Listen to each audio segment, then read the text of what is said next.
श्याम मानव जी, आप जैसे सामाजिक कार्यकर्ता देश की जनता को आगाह करना चाह रहे हैं कि संविधान कहीं न कहीं आज भारत का खतरे में है। अपोजिशन पार्टी भी यही कहती है कि भारत का संविधान खतरे में है। और जो आज की सरकार है, उस पार्टी के लोग हैं, भाजपा के लोग हैं, वो कभी ऐसा कहते नहीं कि हम संविधान नहीं बदलने वाले। उल्टा कुछ नेताओं ने तो ये कहना भी शुरू कर दिया है, 400 पार इसलिए करना है क्योंकि संविधान बदलना है।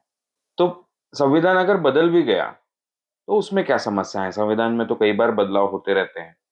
अब ये जो बातें चल रही हैं संविधान बदलने की और संविधान में बदलाव होते रहते हैं, क्या इनमें कोई फर्क है? या संविधान बदला भी गया है तो उसमें क्या समस्या है? संविधान में बदलाव और संविधान संशोधन इसमें बहुत बड़ा फर्क है। संविधान में संशोधन करने का अधिकार दिया गया है। जो फंडामेंटल राइट्स है, ऐसे कुछ चीजें हैं जिसमें अगर आपको संविधान में बदलाव करना है तो आपको 2/3 मेजोरिटी चाहिए, तभी आप उसमें संशोधन कर सकते हो। कुछ हिस्सों में आप बहुमत से भी संशोधन कर सकते हो, लेकिन संशोधन करना एक अलग बात है। 2023 तक जब से हमारा संविधान बना है तब से 127 संशोधन हो चुके हैं, 127 संशोधन हो चुके हैं, लेकिन उसमें मूल स्वरूप में संविधान बदलने की बात नहीं है। संविधान बदलना इसका मतलब संविधान की जो प्रस्तावना है, उस प्रस्तावना में जो हमने मूल्य स्वीकारे हैं, इक्वेलिटी, लिबर्टी, फ्रेटर्निटी, जस्टिस, उसके साथ में धर्मनिरपेक्षता, इन चीजों में अगर कोई बदलाव करता है तो उसको हम कहेंगे संशोधन करना नहीं, ये बदलाव करना है। ये सबसे पहले फर्क हमने समझ लेना चाहिए। और संशोधन करना ये तो अलाउड है ऑलरेडी, वो कॉन्स्टिट्यूशन का हिस्सा ही है और ये माना गया है कि राष्ट्र के जरूरतों के अनुसार, आवश्यकताओं के अनुसार, जैसे जैसे आवश्यकता पड़ती है वैसे वैसे संशोधन किए जाने चाहिए और इसीलिए यह प्रावधान कॉन्स्टिट्यूशन में रखा गया है। इसलिए संशोधन करने को यह कॉन्स्टिट्यूशन बाह्य कोई चीज है या कॉन्स्टिट्यूशन के अगेंस्ट कोई चीज है, ऐसा कोई कहता नहीं।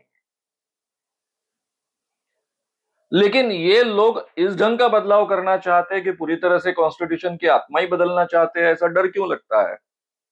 ये आज का डर नहीं है, ये बहुत पुरानी बात है। आप सभी को बहुत अच्छे ढंग से मालूम है कि डॉक्टर बाबा साहब अंबेडकर जी ने भारत के पहले मंत्रिमंडल से इस्तीफा क्यों दिया था। उसके पीछे जो भी कारण रहे, उसमें एक महत्व का कारण था कि हिंदू कोड बिल जो उन्होंने बनाया था, जो हालांकि भारत के संविधान के बाद में वो सम्मत नहीं हुआ था।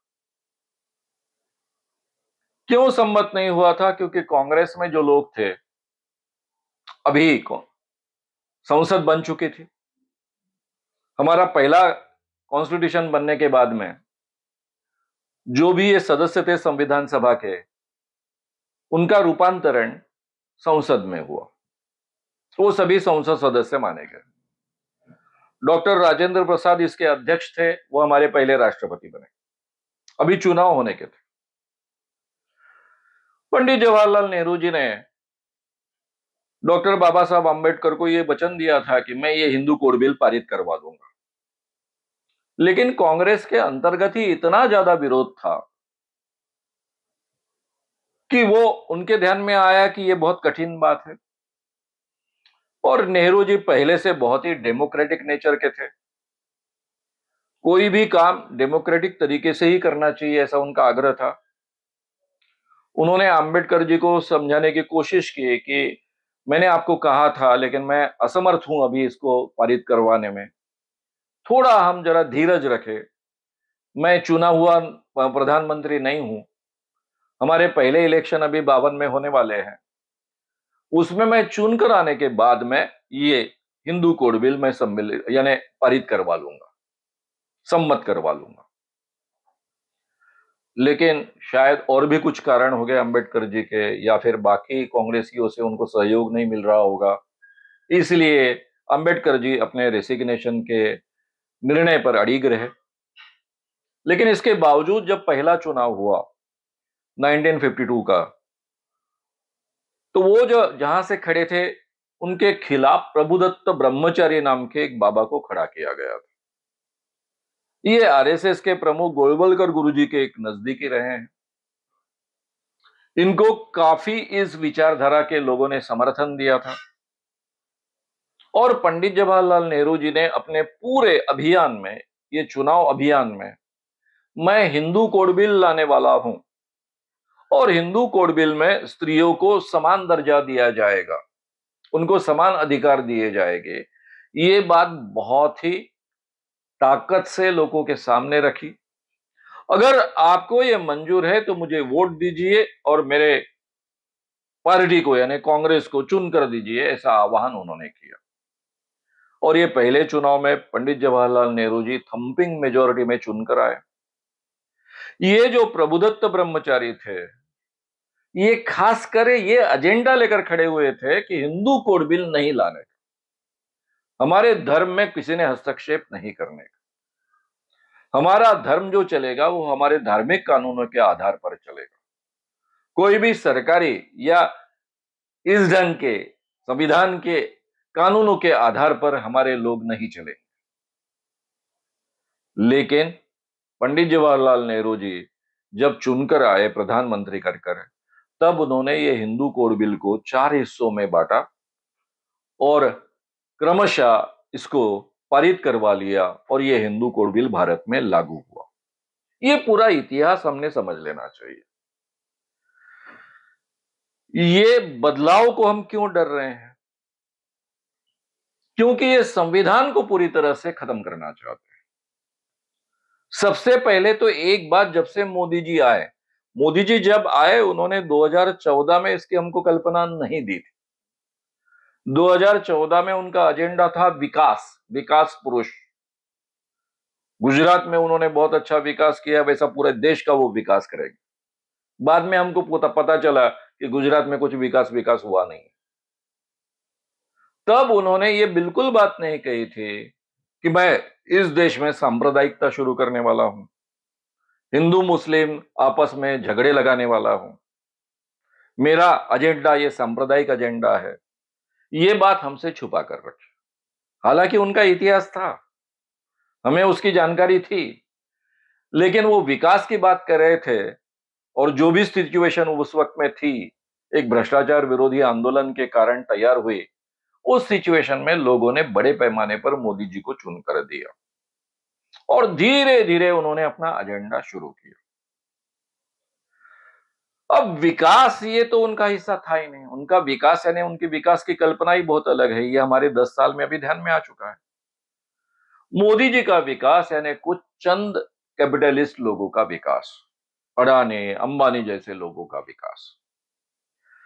पहले भी वो जनसंघ नाम की उनकी जो पार्टी थी, जो बाद में बीजेपी बनी, ये जनसंघ को महाराष्ट्र में भटजी और शेठजी की पार्टी कर ही पहचाना जाता था, यानी कैपिटलिस्ट और ब्राह्मणों की ये पार्टी। जयप्रकाश नारायण आंदोलन में आने के बाद में ये भटजी वाली जो पार्टी थी वो थोड़ी व्यापक बनी, बड़े पैमाने पर लोगों ने उनको स्वीकारना शुरू किया। लेकिन उसके बावजूद वो बढ़ नहीं रहे थे, फिर उन्होंने सांप्रदायिक एजेंडा शुरू किया राम जन्मभूमि के नाम पर, और ये सांप्रदायिक एजेंडे के आधार पर ही वो पनपते गए हैं और सीढ़ियां चढ़ते गए हैं, सत्ता का सोपान चढ़ते गए हैं। उसके इतिहास में फिर कभी हम जाएंगे। लेकिन अभी यहां हमको डर क्यों लगता है? अभी जो 1924 में जो नारा दिया जाता है कि मोदी जी 400 पार, तो ये 400 पार क्यों करना चाहते हैं? वो इसलिए करना चाहते हैं कि अनंत कुमार हेगड़े नाम के उनके एक नेता ने जाहिर तरीके से कहा कि हम संविधान को पूरी तरह से बदलना चाहते हैं। बार बार उनके अलग अलग लीडर्स ये कहते आए। उनके जो मेन लीडर्स है, मोदी जी जैसे, शाह जैसे, उन्होंने ये बात जाहिर तरीके से आज तक नहीं कही, लेकिन उल्टी बात भी नहीं कही कि हम संविधान नहीं बदलने वाले। ये बात भी उन्होंने कभी नहीं कही। इतना ही नहीं तो ये जिन बाबाओं को लेकर घूमते हैं पूरे देश में, उसमें 2 बाबाओं का मैं नाम लूंगा जिन्होंने महाराष्ट्र में ये बातें कही हैं, पूरे देश में ये बातें कही हैं। एक धीरेन्द्र कृष्ण महाराज, ये धीरेन्द्र स्वामी बागेश्वर धाम वाले बाबा इस नाम से जाने जाते हैं। वे सुभाष चंद्र बोस का नाम लेकर कहते हैं कि जैसे सुभाष चंद्र बोस कहते थे कि आप मुझे खून दो, मैं आपको आजादी दूंगा, उसी तर्ज पर वो कहते हैं कि आप मेरा साथ दो, मैं आपको हिंदू राष्ट्र दूंगा। अब ये धीरेन्द्र कृष्ण महाराज तो ठगी करने वाला आदमी है। वो दावा करता है कि उसको दुनिया की हर चीज अपने आप समझ में आती है, उसको दिव्य दृष्टि प्राप्त है, भगवान की कृपा उस पर प्राप्त है, सब चीजें उसको अपने आप में समझ में आती है। और ये ढकोसला कर कर वो लोगों को बड़े पैमाने पर ठगता है। किसी को भूत लगा है, किसी को जादू टोना किया है, किसी को जादू टोना टोटका किया है, ये सब बातें वो अपने दिव्य दरबार में कहता है। उसका एक वीडियो बहुत प्रचलित जो यूट्यूब पर उपलब्ध है। एक अछूत आदमी उसके चरणों पर माथा टेकने के लिए आया था। ये जो आदमी उसके चरणों पर माथा टेक रहा है वो उसका शिष्य है, उसका भक्त है, बाबा को बहुत मानता है।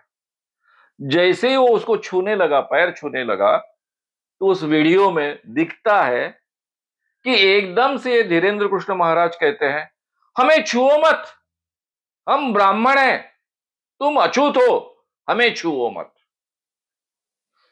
कल्पना कीजिए कि 2023 में 24 में कोई आदमी ये कह रहा है कि तुम अछूत हो और मुझे छुओ मत। भारत के केंद्र का कानून है एट्रोसिटी एक्ट, इसके तहत यह बहुत गंभीर गुनाह है, इस व्यक्ति को जेल में डाल देना चाहिए। दूसरा इनका एक बाबा है प्रदीप मिश्रा, जिसको बीजेपी के लोग लेकर गांव गांव घूमते हैं। उसका एक प्रसिद्ध वाक्य रहा है, वो कहता है कि एक बेल लेने का, बेल का पान, 3 पत्ती का पान रहता है, वो पान लेने का, ये 3 पत्ती को शहद लगाने का और ये शंकर भगवान जी के पिंडी को चिपकाना है। जैसे ही कोई विद्यार्थी ये काम करता है तो वो परीक्षा में बहुत अच्छे ढंग से यश प्राप्त करता है। तो कल्पना कीजिए, ये जाहिर तरीके से हजारों लाखों के लोगों के सभाओं में कहता है कि आपको अगर परीक्षा में अच्छा यश प्राप्त करना है तो बेल को शहद लगाइए, पिंडी को लगाइए, आप बहुत अच्छे ढंग से परीक्षा में यश प्राप्त करेंगे।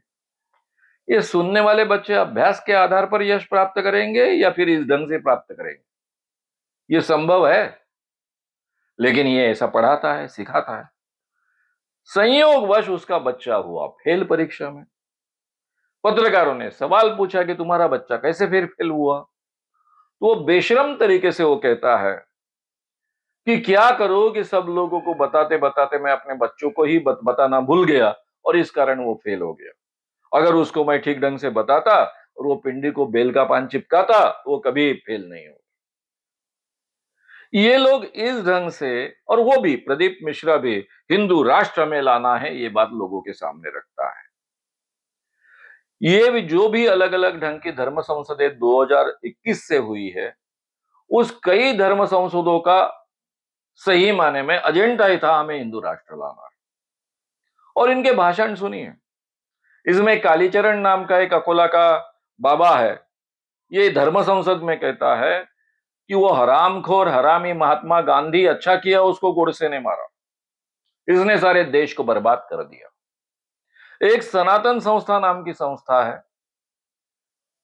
पुलिस रिकॉर्ड में 4 लोगों के मर्डर्स में जिसका नाम जोड़ा गया है इस संस्था का, डॉक्टर नरेंद्र दाभोलकर, गोविंद जी पानसरे, कलबुर्गी जी कर्नाटक के, और गौरी लंकेश पत्रकार, ये सनातन संस्था वाले लोग कहते हैं कि हमें हिंदू राष्ट्र लाना है, 2022 से 2024 तक हमारा हिंदू राष्ट्र आएगा, और जब हमारा हिंदू राष्ट्र आएगा तो वो चातुर्वर्ण के आधार पर चलेगा। और फिर वो आगे की बातें कहते हैं कि हमारे हिंदू राष्ट्र में किसी लीडर्स की आवश्यकता नहीं होगी, जो जो हिंदू राष्ट्र को विरोध करने वाले होंगे उन सबको हम खत्म करेंगे, पुलिस को खत्म कर डालेंगे, मिलिट्री को खत्म कर डालेंगे। ये केवल उनके मुंह से आई हुई बातें नहीं है, उनका सनातन प्रभात नाम का जो दैनिक निकलता था उसमें छपी हुई ये बातें जो मैं आपके सामने कह रहा हूं। तो ये इनकी हिंदू राष्ट्र की कल्पना है। सबसे पहले ये गांधी को बहुत बड़ा दुश्मन मानते हैं। ये सनातन वाले लोग भी कहते हैं कि ये महात्मा गांधी के आत्मा के अंदर शैतान घुसा था और ये शैतान घुसने के कारण ही उन्होंने सही माने में इस देश को बर्बाद कर दिया। इन लोगों को, इन जैसे विचारे के लोगों को क्यों गांधी ने इस देश को बर्बाद किया ऐसा लगता है? क्योंकि गांधी अपने आप को सनातनी हिंदू कहते थे, इसके बावजूद वो अस्पृश्यता विरोधी थे, जाति के आधार पर जो भेदभाव किया जाता था उसके विरोधी थे, समता का पुरस्कार वो करते थे, सब इंसान को समानता से व्यवहार उनके साथ में करना चाहिए और उनको समान दर्जा देना चाहिए ऐसा मानते थे। चाहे कोई व्यक्ति किसी जाति में पैदा हुआ हो, चाहे किसी धर्म में पैदा हुआ हो, चाहे किसी लिंग में पैदा हुआ हो, सबको समान मानवता का अधिकार होना चाहिए, कानूनन समान अधिकार होना चाहिए। पॉलिटिकल, सामाजिक यानी राजकीय, सामाजिक और आर्थिक समान अधिकार होना चाहिए, ऐसा मानने वाले वे थे। वही बातें हमारे कॉन्स्टिट्यूशन ने स्वीकार की है, इसलिए ये लोग उनको अपना दुश्मन मानते हैं। तो इसलिए ये जब कहते हैं कि हम कॉन्स्टिट्यूशन में बदलाव नहीं करना चाहते हैं, ऐसा बताते नहीं हैं, लेकिन आज इन्होंने पूरे देश में क्या किया है, पूरी तरह से कॉन्स्टिट्यूशन ने जो निर्माण की हुई संस्थाएं हैं, जो स्वतंत्र तरीके से काम करे ऐसी अपेक्षा थी, उनको पूरी तरह से अपने कंट्रोल में लिया है। सारे यूनिवर्सिटीज में इन्होंने कब्जा जमाया है अपने लोगों के माध्यम के द्वारा। इवन कोर्ट पर इनकी काफी पकड़ है, इनकी दहशत है, सबके डोजियर्स तैयार है। हम कहते हैं उसके अनुसार आप निर्णय दीजिए, नहीं तो आपको ईडी अंदर करेगी, ये डर सबको बताते हैं। सारे तंत्र को, यानी इस ढंग से हमारी कॉन्स्टिट्यूशन ने इतना सुंदर बैलेंस निर्माण किया था कि अलग अलग संस्थाएं स्वतंत्र रहे, एक दूसरे पर चेक्स एंड बैलेंस के जरिए चले, ताकि इसमें से कोई भी हुकुम तंत्र या फिर हुकुमशाह ना बने, डिक्टेटरशिप इसमें से ना आए। इस ढंग से जो हमारी कॉन्स्टिट्यूशन बनी थी, उसका पूरी तरह से आधार ही इन लोगों ने अभी खत्म कर डाला है, जबकि कॉन्स्टिट्यूशन में कोई भी इस ढंग का बदलाव नहीं किया गया है। इसके बावजूद उन्होंने कॉन्स्टिट्यूशन डिफंग कर कर रखी है। जिस दिन इनके लोग आ जाएंगे, 2/3 के ऊपर इनको मेजोरिटी मिल जाएगी, उस दिन ये कॉन्स्टिट्यूशन पूरी तरह से बदल देंगे। और सब लोगों को ये डर लगता है कि फिर से ये मनुवादी कॉन्स्टिट्यूशन तैयार करेंगे, जिसमें डिक्टेटरशिप होगी और एक उच्च जाति लोगों को, उच्च जाति में पैदा हुए लोगों को सर्वाधिकार हो गए, और बाकी कई हजारों सालों तक जैसे बाकी के लोग उनके गुलाम कर कर जीते आए हैं, उसी ढंग से वो जिए। और इसलिए सबको ये बहुत बड़ा डर लगता है कि ये कॉन्स्टिट्यूशन ये पूरी तरह से खत्म कर डालेंगे, क्योंकि इनका विरोध आज का नहीं है। जब कॉन्स्टिट्यूशन सभा बनी थी तब से इनका इन चीजों को विरोध है। पहला इलेक्शन जो हमारा भारत का हुआ था, पंडित जवाहरलाल नेहरू जी कहते थे मैं हिंदू कोड बिल लाऊंगा, और हिंदू कोड बिल नहीं आना चाहिए, इसके खिलाफ इन्होंने प्रचार किया था। ये समानता विरोधी लोग हैं, ये विषमता का समर्थन करने वाले लोग हैं, ये मनुवादी लोग हैं, ये उनका प्रगट एजेंडा है। केवल वो बोलकर नहीं बता रहे हैं, इसलिए कि उनके पास अभी 2/3 मेजोरिटी नहीं है। जिस दिन आ जाएगी उस दिन वो ये पूरी तरह से कॉन्स्टिट्यूशन को बदल देंगे, नहीं तो कॉन्स्टिट्यूशन को रख देंगे और पूरी तरह से डिक्टेटरशिप देश पर लाद देंगे। और इसलिए ये डर सभी को लगता है। और जिस दिन इनके हाथ में ये सत्ता आ जाएगी और इस ढंग से ये निर्णय ले पाएंगे, उस दिन फिर से इस देश में मनुवादी रचना शुरू होगी, सामाजिक रचना। और इस देश में आम आदमी जो कई हजार सालों तक गुलाम था, उस ढंग से गुलामी में उसको जीना पड़ेगा। आज जो उसको एक इंसान कर कर अधिकार प्राप्त हुआ है, इस देश में स्त्रियां आज पढ़ सकती है, एजुकेशन प्राप्त कर सकती है, जिसकी इस देश में मनाही थी। इस देश में ब्राह्मण छोड़कर या फिर कुछ क्षत्रिय छोड़कर, वैसे तो कलयुग में कोई क्षत्रिय बचा ही नहीं, इसलिए उनको यह अधिकार बचता ही नहीं है, एजुकेशन का अधिकार नहीं था। शूद्रों को तो था ही नहीं। और हमेशा इस देश में शूद्रों की संख्या 70% से ज्यादा रही है। यानी इस देश के 70% लोगों को कोई भी ज्ञान ग्रहण करने का अधिकार नहीं था, एजुकेशन लेने का अधिकार नहीं था। उनके जीवन का एकमात्र कर्तव्य था ब्राह्मणों की सेवा करना, और इस आधार पर यह देश 2000 सालों तक चलता आया है। ये फिर से स्थिति निर्माण ना हो, ये डर हर सजग व्यक्ति को लगता है और पहली बार हर इंसान को ये मानवता के अधिकार, मानव के अधिकार, इंसान के अधिकार प्राप्त हुए हैं, वो गंवाने का डर सबसे बड़ा सताता है। इसलिए कॉन्स्टिट्यूशन खतरे में है, ये बहुत ही चिंता का विषय है, ऐसा मुझ जैसे सामाजिक क्षेत्र में काम करने वाले व्यक्ति को लगता है। अगर आपको ये वीडियो पसंद आया हो तो उसे ज़रूर लाइक करें, लोगों में ये अवेयरनेस फैलाने में हमारी मदद करें। वीडियो को ज़रूर शेयर भी करें। तो हमारे यूट्यूब चैनल शाम मानो को विज़िट करें। ऐसे सारे वीडियोस का आनंद लेने के लिए हमारे चैनल को सब्सक्राइब करें। उसके लिए सब्सक्राइब बटन दबाएं। नए वीडियोस का नोटिफिकेशन पाने के लिए बेल आइकन दबाएं।